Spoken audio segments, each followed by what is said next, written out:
Graças a Deus. Uma boa tarde com Jesus. Deus continue nos abençoando. Nós vamos aproveitar e ler a palavra de Deus aos Hebreus capítulo 12. E que Deus abençoe a todas as mães. Minha velha mãe sempre diz, Dia das Mães é todos os dias, né? Hoje eu liguei para ela, ela me repetiu isso, né? Eu me criei ouvindo isto. Mas esse é um dia, né? Das mães, né? Glória a Deus. O pastor João Manuel dizia o dia do fingimento. Né? Dia das mães, dia dos pais, ele dizia dia do fingimento. Ele era muito direto, né? Ele dizia, esse é o dia do fingimento. Às vezes aborrece a mãe, incomoda o pai. Quase o ano todo, depois vem com presente, dia das mães. Hipócrita, ele dizia. Então você vai tendo uma ideia por que você tem um pastor assim, né? Olha o pai na fé que eu tive, né? Mas vamos ler a palavra de Deus em Hebreus capítulo 12. Nós temos um tema essa tarde, olhando na direção certa. Portanto, nós também, pois que estamos rodeados de uma tão grande nuvem de testemunhas, deixamos todo o embaraço e o pecado que tão de perto nos rodeia. Não está longe, não, está perto, né? E corramos com paciência a carreira que nos está proposta, olhando para Jesus, autor e consumador da fé, o qual, pelo gozo que lhe estava proposto, suportou a cruz, desprezando a afronta, e assentou-se à destra do trono de Deus. Vamos orar. Senhor nosso Deus, a tua palavra é boa e ela é instrução para nós. É remédio também para as nações, pois ela é como um bálsamo e unge-nos e corrige-nos e nos traz gozo, libertação, força, poder. Graças te damos, meu Deus, que possamos olhar sempre para a tua palavra e ajustar nossa vida, nosso ser todo de acordo com o que está escrito. Pois o Senhor julgará o mundo através de Jesus Cristo. E isto é a sua palavra, meu Deus. Nós cremos nesta verdade e como está escrito, não podemos nada contra a verdade, a não ser pela verdade. Abençoa cada um, conforme a necessidade que cada um tem. O Senhor é provedor, é o Deus que supre as necessidades. Afasta todo o mal, toda a opressão do inimigo. Em nome de Jesus Cristo, nós te pedimos isto. Amém. Amém. Pode assentar.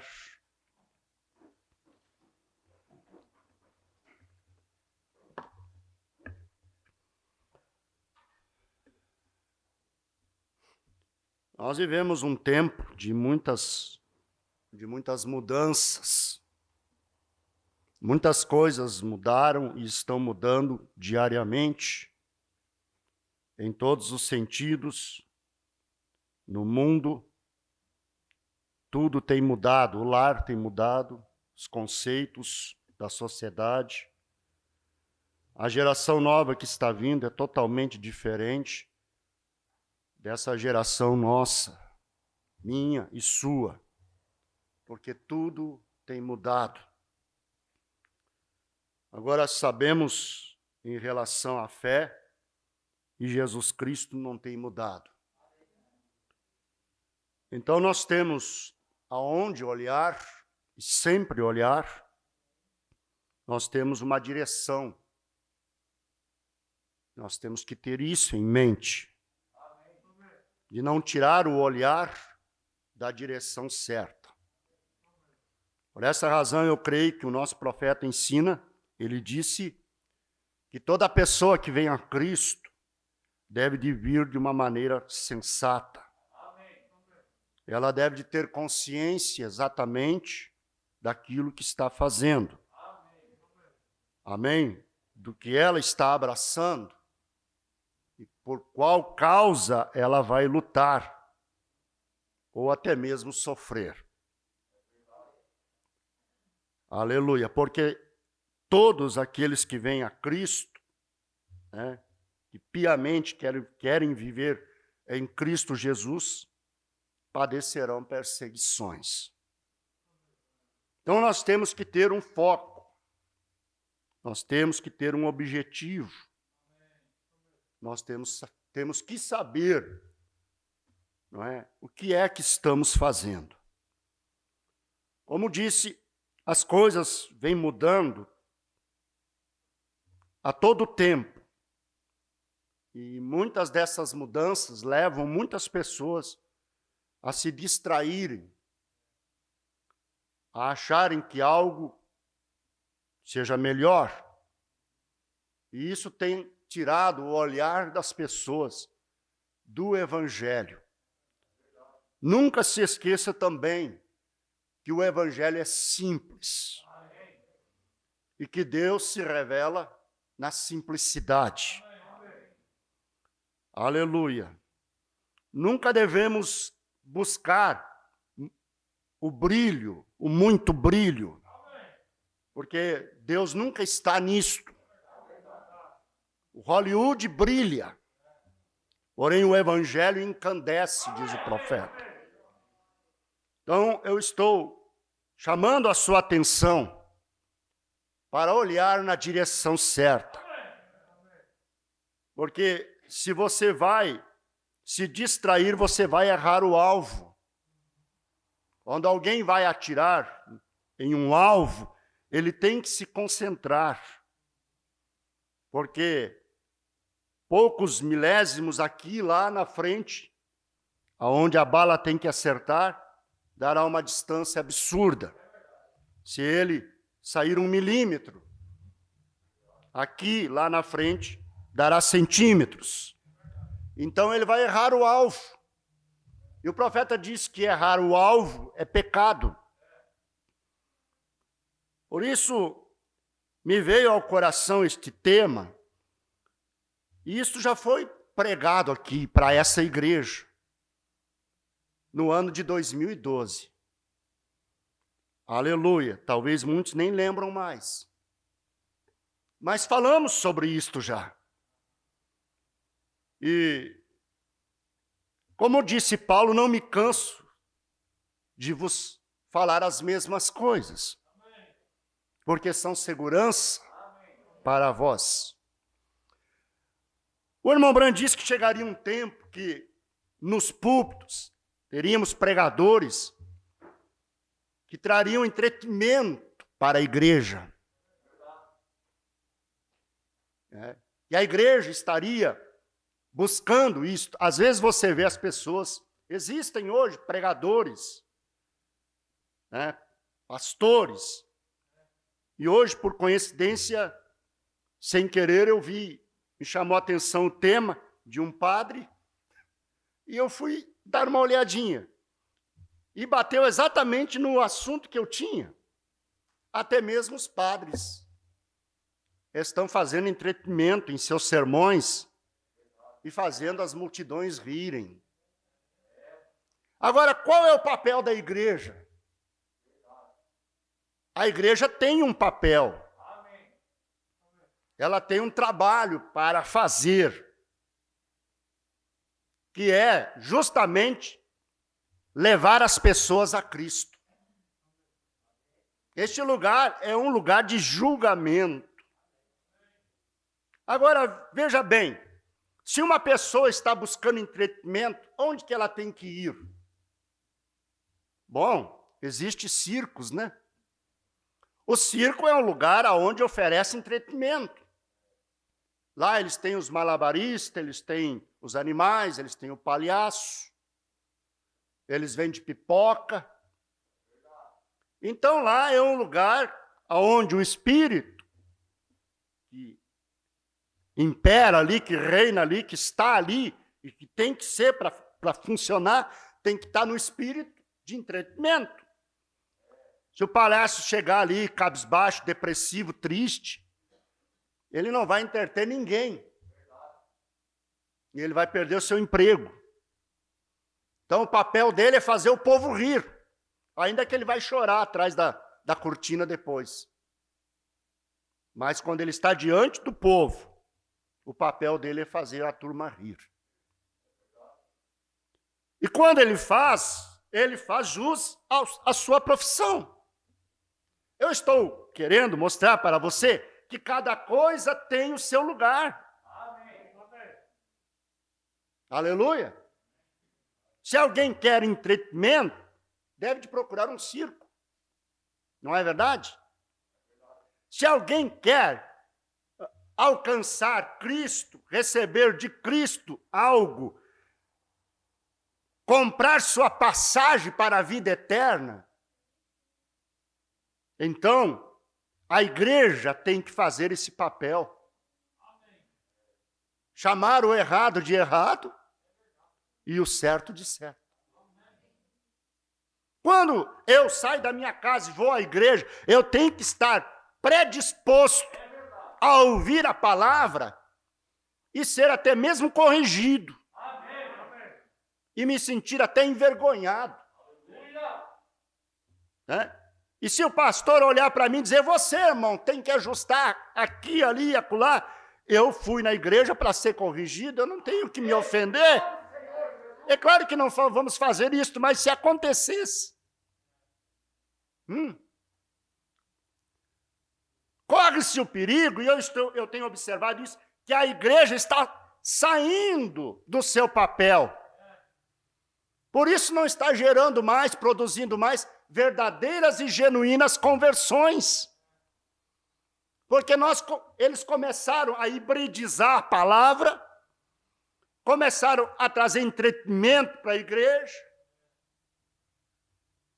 e as pessoas começaram a entender que isso sim é uma igreja. Aí aquela que se mantém no seu papel fica sendo tida como antiquada.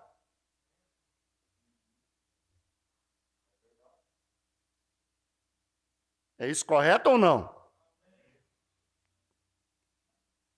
Mas o amém está fraco, né? Aleluia. Vocês comeram muita carne hoje, no Dia das Mães, estão com sono agora? Estão com sono? Não vieram para ouvir a palavra?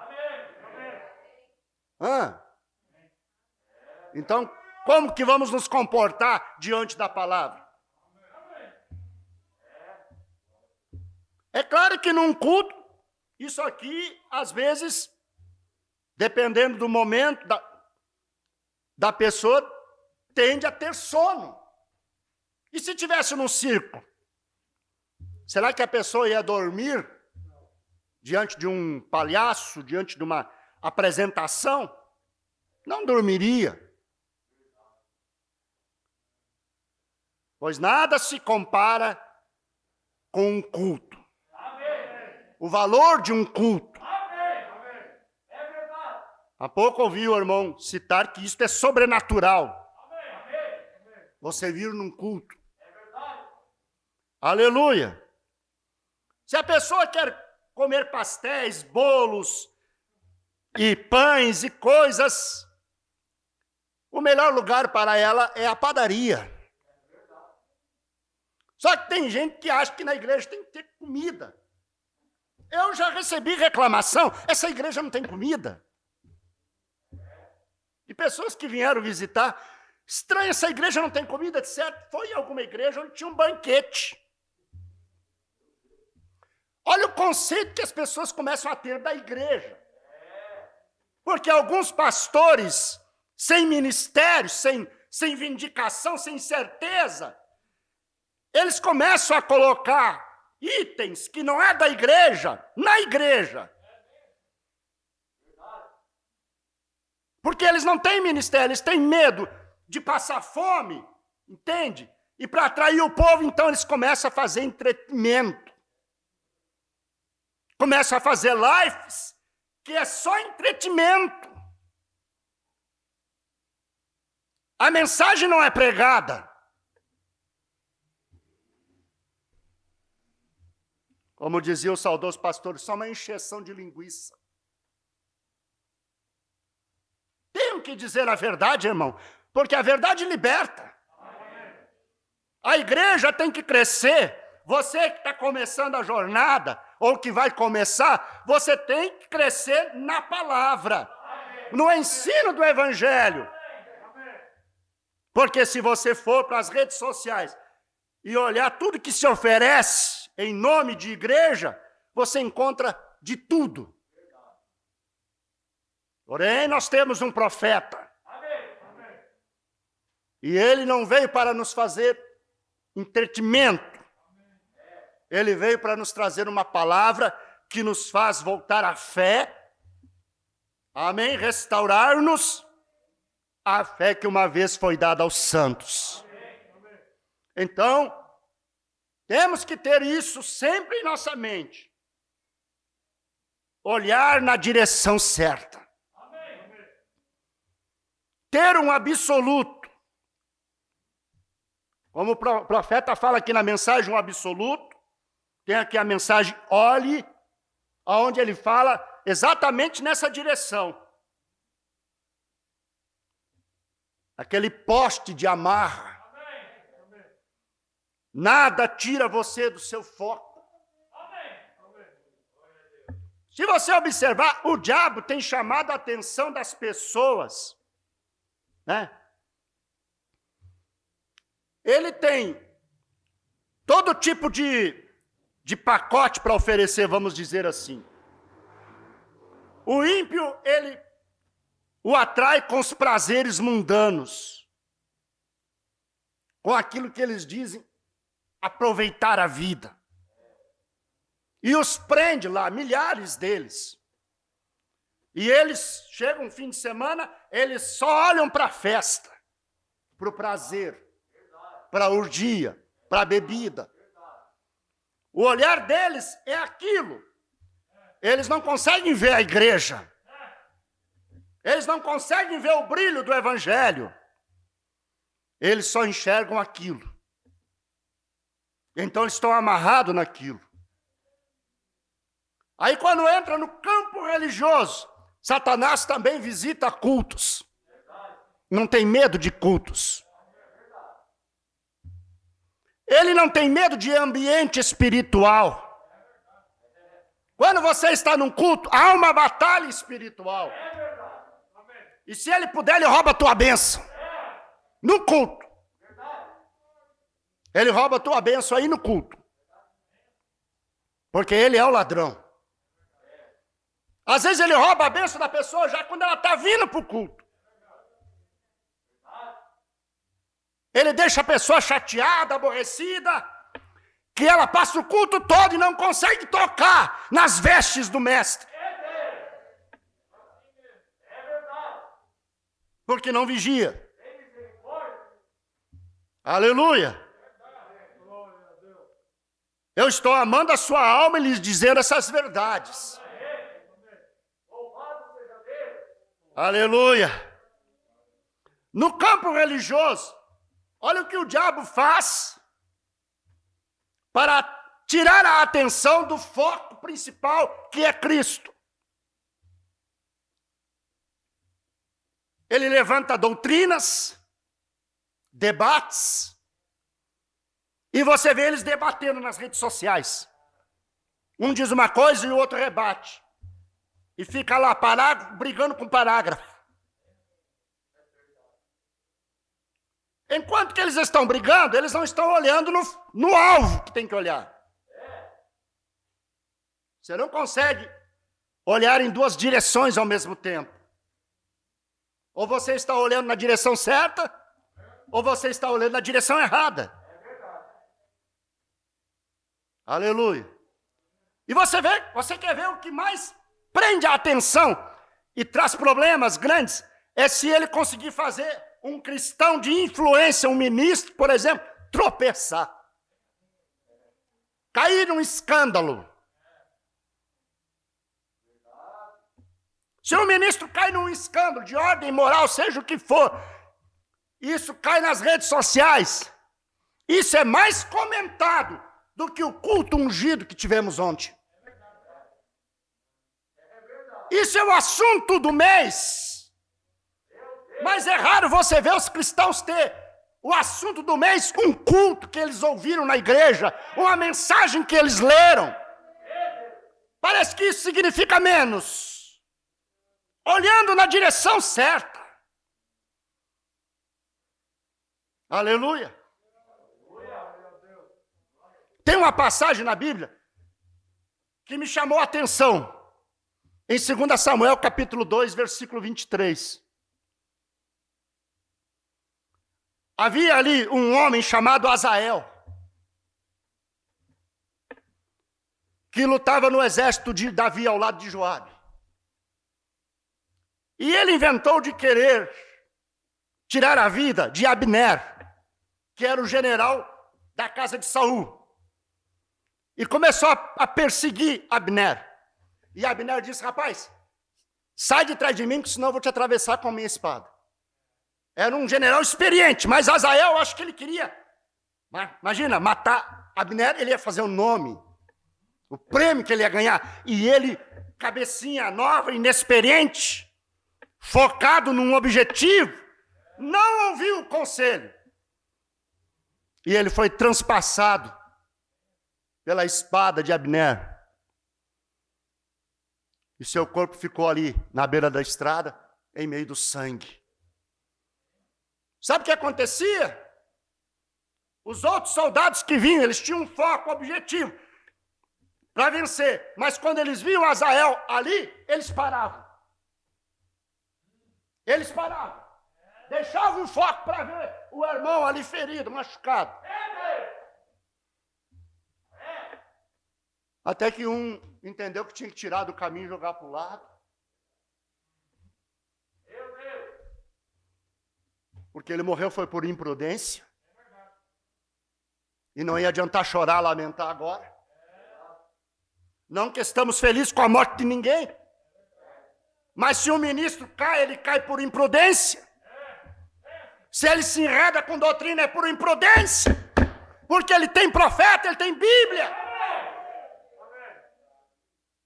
Então não adianta todo mundo parar e querer chorar e deixar de olhar para Cristo. Olhe sempre para Jesus.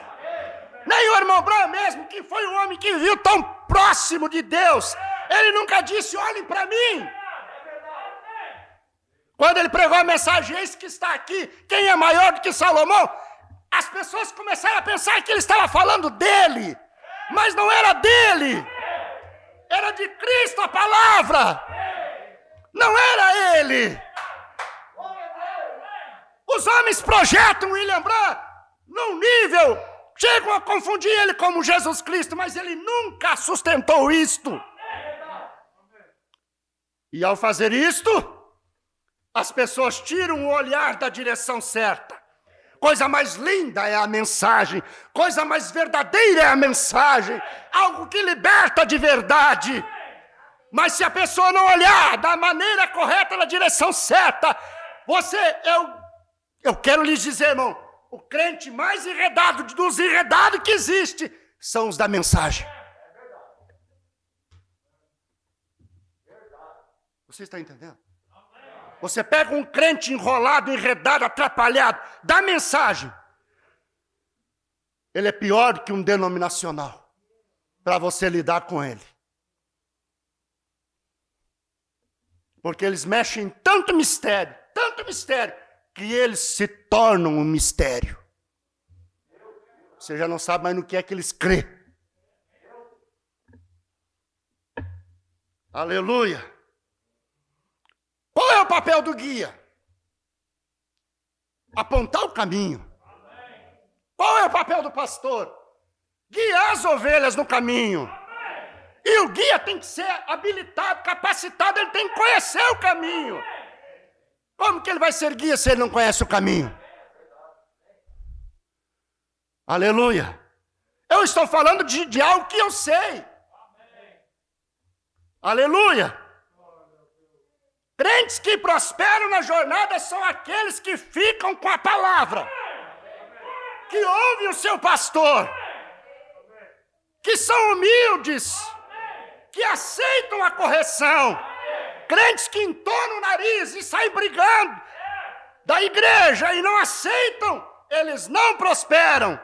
Crentes de 2 pesos e 2 medidas, crentes fingidos, crentes que dão tapa, esconde a mão, crentes de aparência de piedade, mas negam sua eficácia.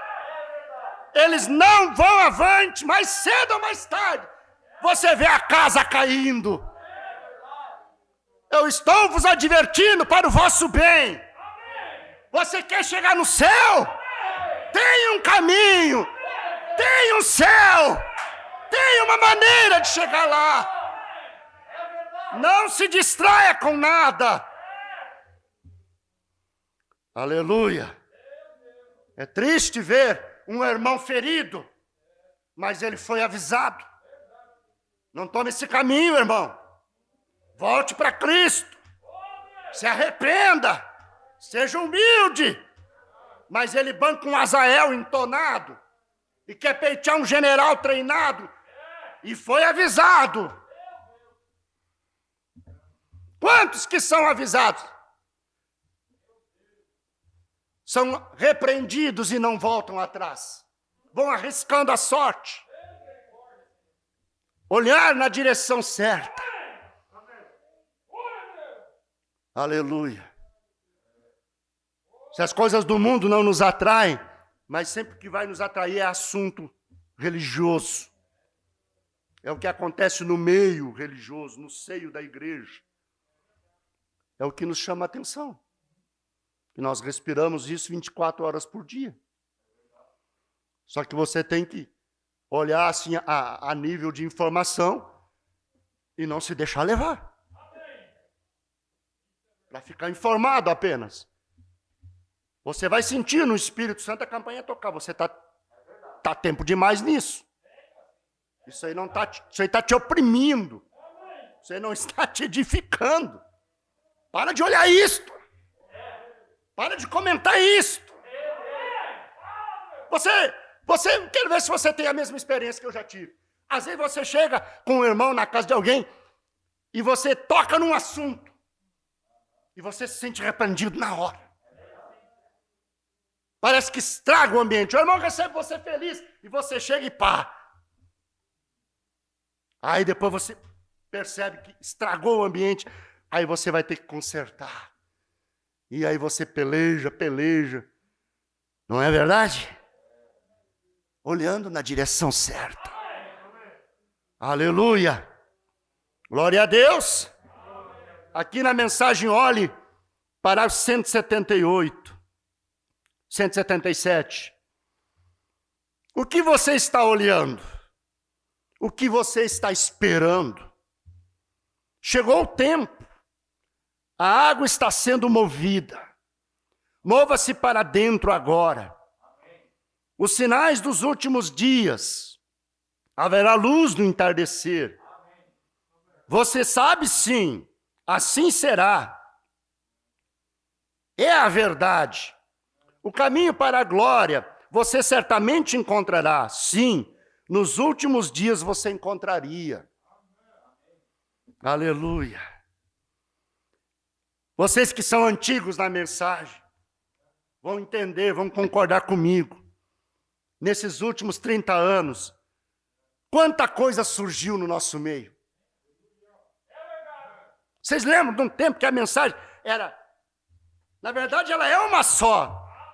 Mas qualquer tabernáculo era tabernáculo de alimento sadio. De você poder ir lá e comer. Mas hoje você tem que cuidar. Você tem que selecionar.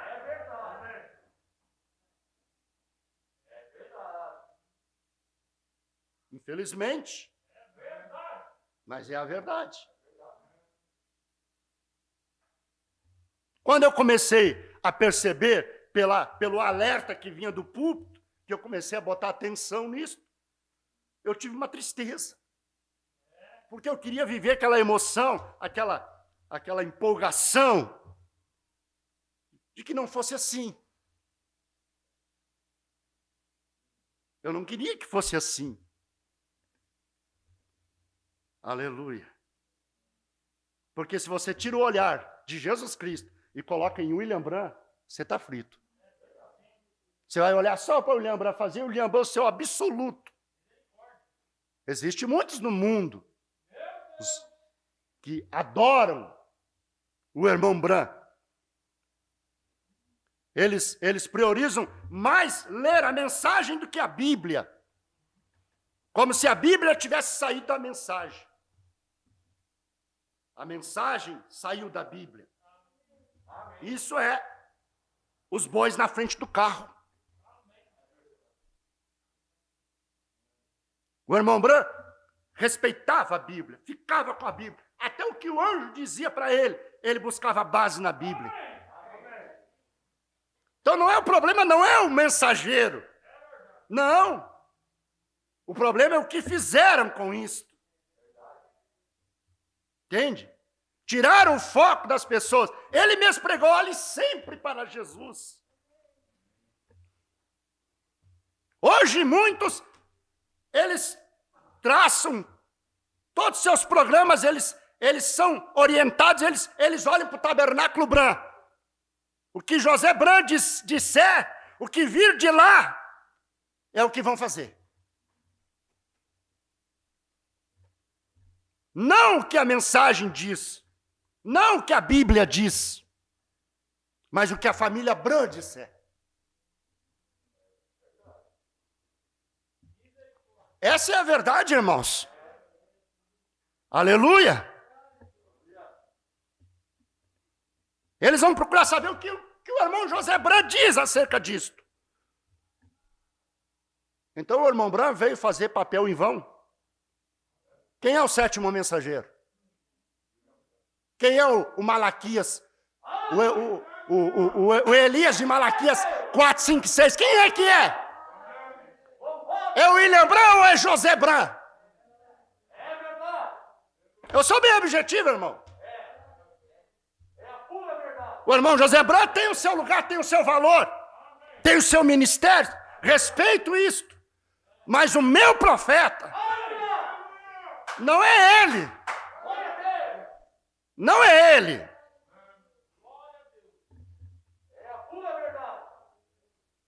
Mas são situações para tirar o olhar da noiva da direção certa.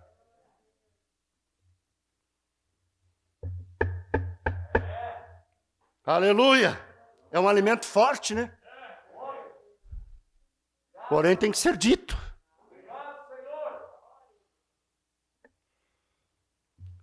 Esse fanatismo todo em torno disto, olha onde isso vai dar.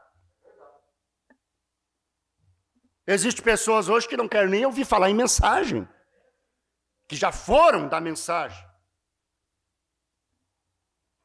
Então, esses maus comportamentos, essas decisões erradas, equivocadas, motivadas por espírito, que saiu do equilíbrio e foi para um extremo, atrapalhou essas pessoas de olhar para Jesus. Aquele que morreu por nós no Calvário. Ele merece nossa adoração. Eu não lanço culpa nenhuma ao irmão Branham, porque eu não vejo nunca em nenhuma de suas mensagens, de todas que eu já li, o irmão Branham insinuando ou dando assim a entender para fazer o que eles fizeram em relação à pessoa dele. Ele até parou de pregar uma vez, quando começaram a dizer que ele era Jesus Cristo. E ele disse, vocês vão responder pelas almas que se perder durante esse tempo. Agora ele não está mais aqui para se levantar e posicionar e falar. Por isso eles pintam 7. Mas se nós somos da mensagem, se eu sou um ministro da mensagem, no espírito da mensagem, Eu tenho que me posicionar, porque esse é o meu papel. Às vezes você vai conversar com uma pessoa e diz, tu é da mensagem. Lá tem um pessoal dessa mensagem, lá é assim, assim, assim. Aí a luta que você tem para explicar que não é assim. A luta que você tem para dizer, não, peraí, meu amigo. Realmente acontecem essas coisas, mas a mensagem não é isto. Você está olhando para esse escândalo, meu amigo, olhe para Jesus. Olhe para a mensagem. Aleluia. Olhando para a direção certa. Foi isso que o profeta veio fazer. Atrair a igreja a Cristo. Tanto entretenimento hoje.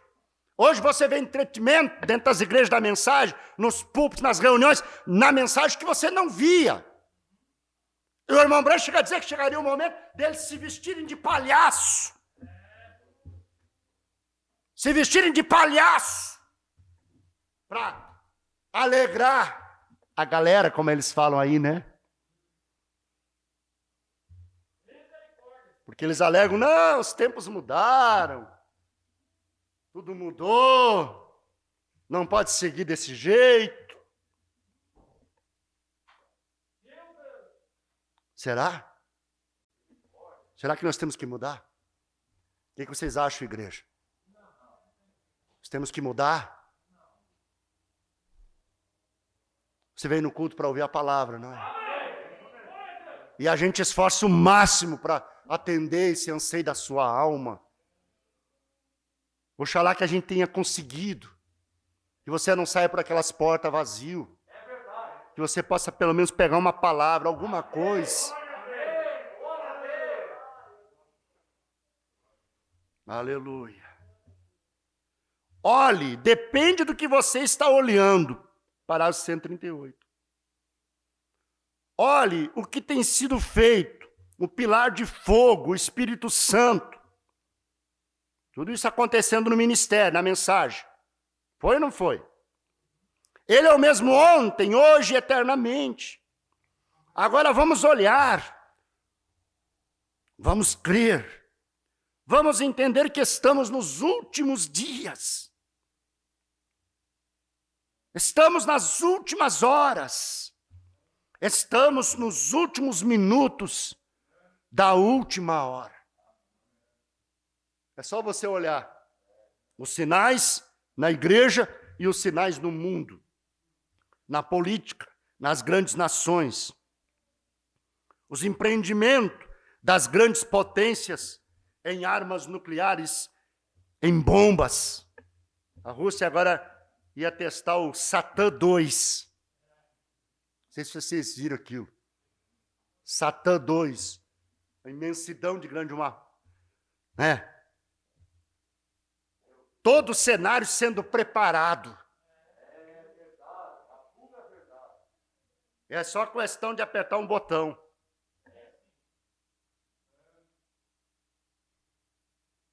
E aí?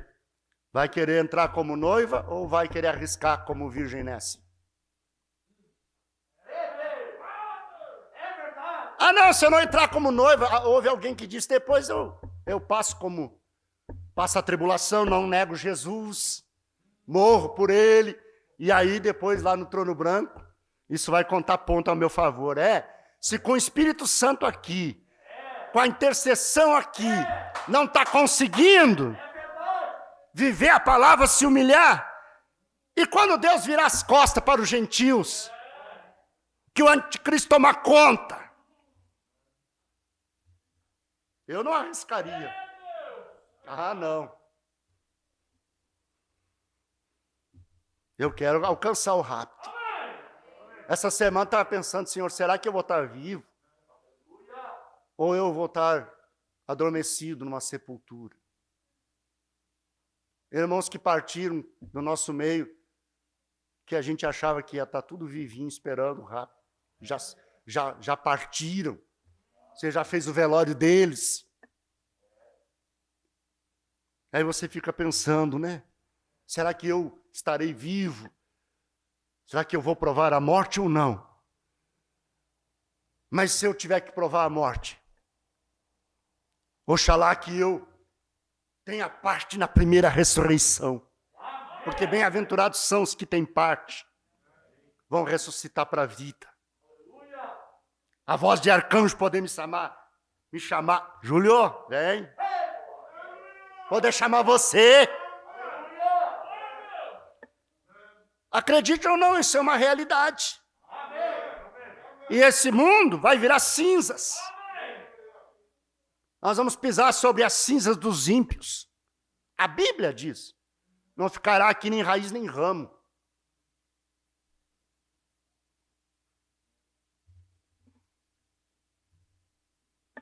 Aleluia. Estamos nos últimos minutos da última hora. Você já notou que como o ser humano tem em si de chamar atenção para si? Ele tem que ser liberto para não fazer isso.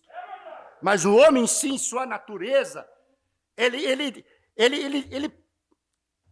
ganha o dia se ele conseguir atrair, se ele conseguir arrancar uns elogios. É uma coisa que é inerente do ser humano. Aleluia. E aí você vê o homem sem Deus como fica muito pior tudo. E nós estamos aqui vivendo em cima de um barril de pólvora. Não quero assustar ninguém não, viu, irmão? É. Não acende muito fósforo na sua casa, viu? Mas eu estou falando isto e é a verdade. Tem olhado você para Jesus? Você que já teve a infelicidade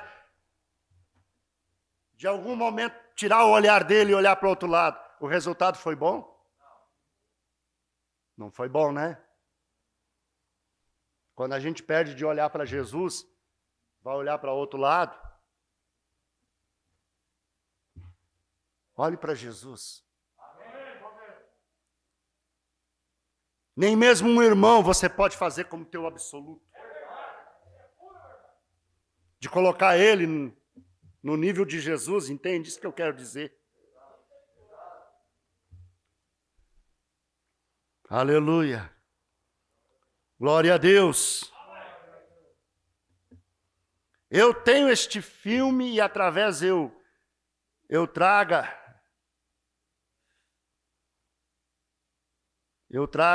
algum dia para um culto de quarta-feira para lhes mostrar o que nós conseguimos em Jerusalém, chamado 3 minutos para meia-noite.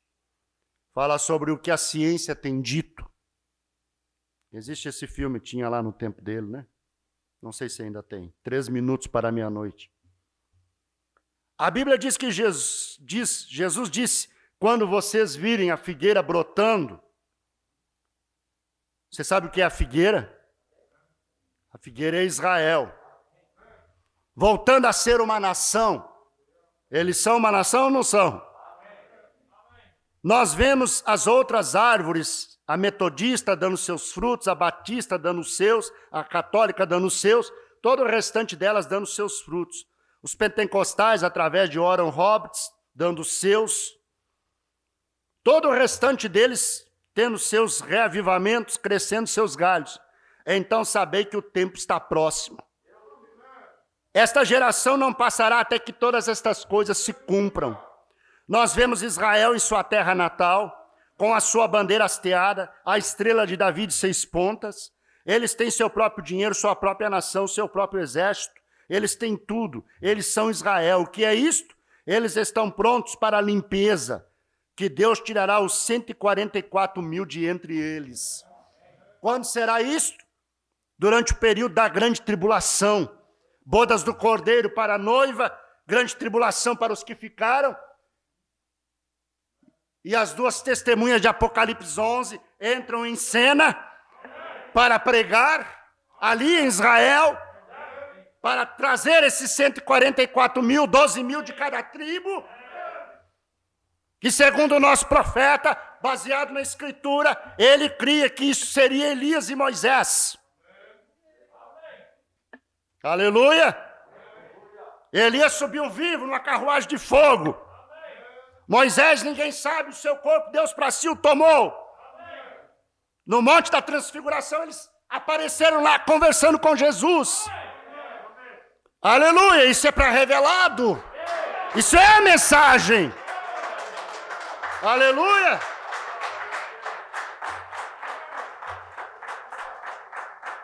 Então aí está o tempo. Por que vamos tirar o nosso olhar de Cristo? Na denominação nós não sabíamos dessas coisas. Mas a mensagem veio e impactou. No tempo que eu criei na mensagem, era raro você conseguir uma mensagem. Hoje tem fartura. Era o tempo das mensagens assim de folha de ofício. Depois já começou a vir assim, mas as primeiras, bem no início, né? Eu ainda sou do tempo de tirar xerox de mensagem e mandar encadenar. Eu tenho umas lá em casa. Um irmão conseguiu uma mensagem, xeroqueava para os outros. E as pessoas comiam a mensagem, elas liam. Eu tenho lá em casa ainda a mensagem que a gente forrava com plástico para não estragar. Carinho que se tinha. Hoje as mensagens estão aí pilhadas nos cantos, muitas vezes riscadas por crianças. Não tire o teu olhar da direção certa. Aleluia! Glória a Deus. Olhem para a igreja hoje. Está em seu caos, 182 o parágrafo. Toda misturada e tudo mais. Vocês não pensar que é coisa só minha, né? Que eu que sou enjoado. O irmão Branco está falando isso. E toda misturada e tudo mais. Está olhando? Nós temos mais aqui, nós temos melhor do que eles têm. Nós somos isto, aquilo outro. Uma competição. Entrou a competição no seio da igreja. É triste, é lamentável.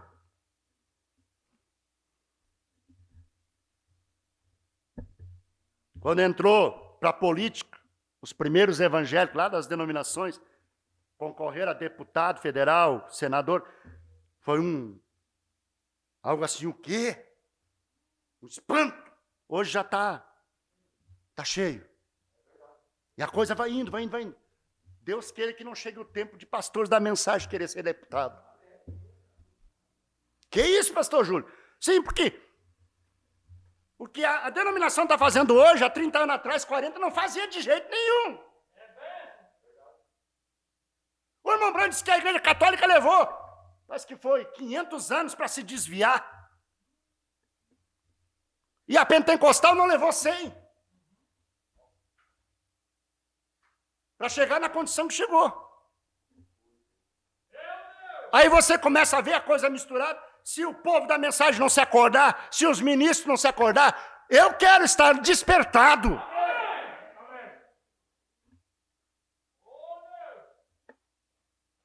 Uma vez, uma pessoa disse para mim, aqui na igreja, pastor, tinha que colocar uns salgadinhos aí na porta da igreja. Eu faço, eu trago.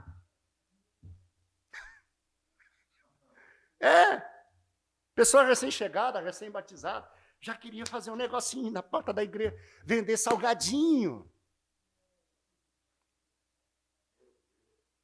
Olha o entendimento que as pessoas têm do que é uma igreja. Por isso que eu disse, se você quer pastéis, bolos, 1000 folhas, não vou falar muito, vai dar fome, né? Passa numa padaria. Você não gosta de 1000 folhas, irmão? Eu e a irmã Nelly disputa até o último pedaço. Aí ela sempre diz, vamos repartir isso aí irmãmente. Aleluia! Glória a Deus! Glória a Deus! Com um cafezinho preto de tarde, né? Quem não gosta, né? Eu vou descobrir se você gosta mesmo. Vamos olhar aqui, irmão. Olhe para a igreja hoje. Está em seu caos. Toda misturada e tudo mais. Está olhando? Nós temos mais aqui, nós temos melhor do que eles têm. Nós somos isto, aquilo, aquilo outro. E aquela noiva, a noiva, está olhando para a vinda do Senhor Jesus, que será secreta. A vinda secreta de Cristo acontecerá e ele tirará sua noiva. Ele fala aqui à noite, né? Elemento surpresa. Como o livro que li, né? Ele fala sobre Romeu e Julieta, né? Que veio e levou, Romeu veio e levou a Julieta. Ele fala aqui, parágrafo 183. A noiva será levada secretamente. Ele virá como um ladrão de noite. E a noiva é raptada. Então, se você estiver olhando para a direção certa, você vai ver os sinais.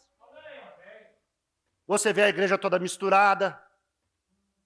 Você vê os sinais no mundo, nas nações, rosnando uma contra a outra. Tudo que você pode ver. Aleluia. Tudo que está aí, a exposição de se ver, é cumprimento das Escrituras. Temos que ter um absoluto. O profeta diz na mensagem, um absoluto 64. Um cristão nascido de novo está amarrado a Cristo, em Cristo. E a Bíblia é a sua âncora. Palavras do profeta. A Bíblia é a sua âncora. Qual é o absoluto do navio? Não é a âncora? Sem a âncora, o navio, a tempestade termina com ele. Sem a Bíblia, sem a palavra, sem Cristo, Satanás rebenta com nós. Então, eu já estou encerrando, olhando na direção certa. Não perca o foco disso, irmão. Tem pessoas que dizem, mas pastor fulano fez isso, eu vou deixar a igreja. É um laço que o diabo queria. Ele atira esse laço, ele aproveita isso para terminar de derrubar aquele irmão que já está meio assim. Ele aproveita os escândalos para poder enlaçar. Se você ficar olhando, por isso que eu digo, fique olhando para Jesus. Né? Se o teu irmão tropeçou, ora por ele, faz teu papel, mas não tira o olhar de Jesus. Se o irmão fez errado, Jesus não tem culpa. A pessoa sai da igreja porque o irmão fez algo para ela, e aí Jesus tem que pagar o pato.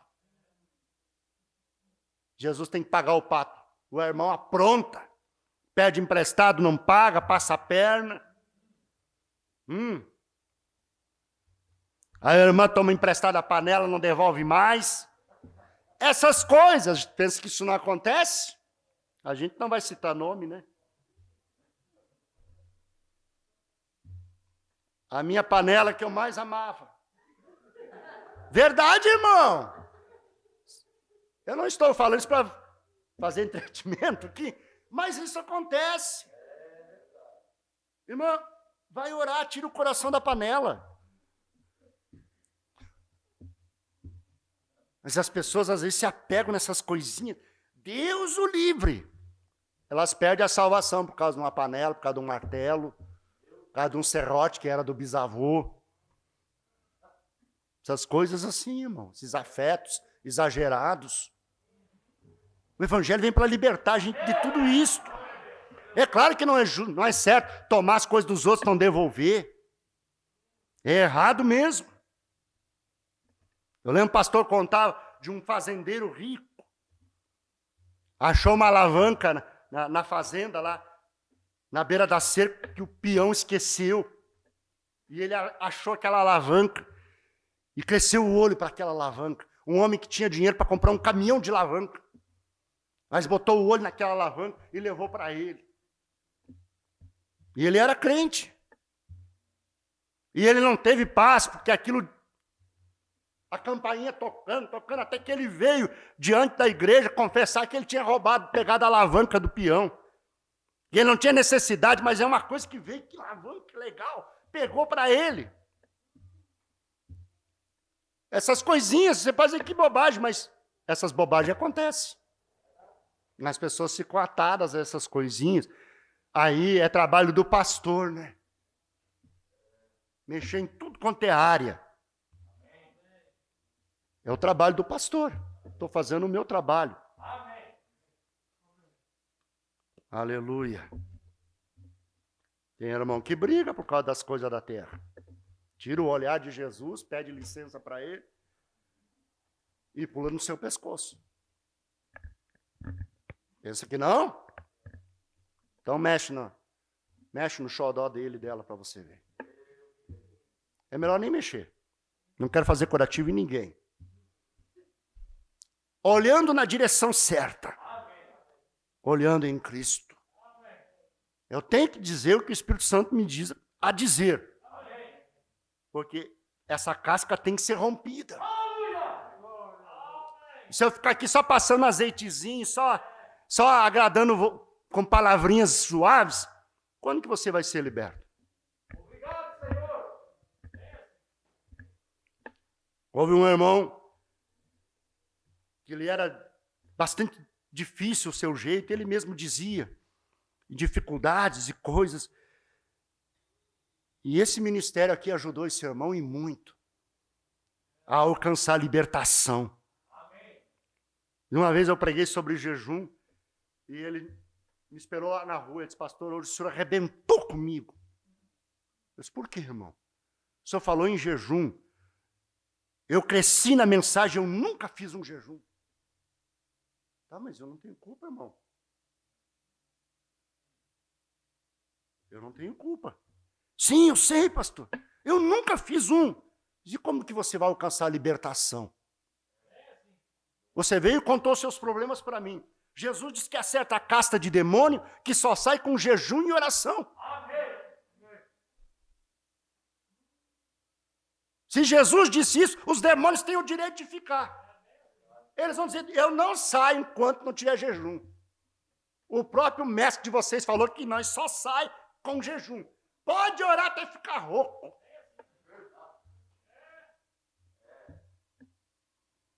E aí? Vamos ficar em pé, irmãos? Vamos ficar em pé. Aleluia. Olhando para Jesus, autor e consumador da fé. Olhando na direção certa. Vamos fazer uma oração para o encerramento. Se alguém necessita, quer levantar a sua mão. Eu nunca impeço ninguém de vir nesse altar. Eu não tenho o hábito de ficar chamando, insistindo. Mas você já sabe, você pode vir quando você quiser. Amém.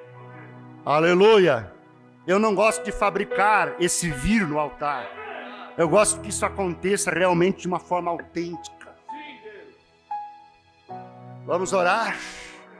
Senhor nosso Deus, a Tua palavra realmente às vezes, ela é amarga ao nosso paladar. Às vezes, Senhor, certas pregações são árduas de se encarar. Porém, Senhor, são remédios que curam. E deles nós necessitamos, porque vivemos num mundo de tanta informação. E muitas dessas informações só servem para nos desviar o nosso olhar de Cristo. Ó meu Deus, hoje nós estamos aqui chamando a atenção da igreja, a nossa atenção, eu mesmo, de olhar para Cristo, olhar na direção certa, não olhar no foco errado, mas não perder essa visão e caminhar, Senhor, porque estamos vivendo os últimos momentos. Eu não quero perder o rato. Essa igreja não deseja perder o arrebatamento. Nenhum aqui deseja ficar de fora. Pai, abençoa cada irmão e irmã. Dá graça para crescer em Deus. Dá graça para receber o entendimento, o Espírito Santo, a libertação em qualquer área de suas vidas. Todos nós precisamos disto. Em nome de Jesus, abençoa cada vida, que cada mão levantada, cura o enfermo, doente. Nós não aceitamos carregar as cargas que não nos pertencem, que Jesus já pagou o preço por nós. Por isso oramos pela cura, pela libertação, e o Senhor abençoe a vida de cada um, em nome de Jesus Cristo. É a nossa oração. Amém. Amém. Deus abençoe você. Tenha uma boa semana até quarta-feira, se Deus quiser. Deus abençoe. Vá em paz.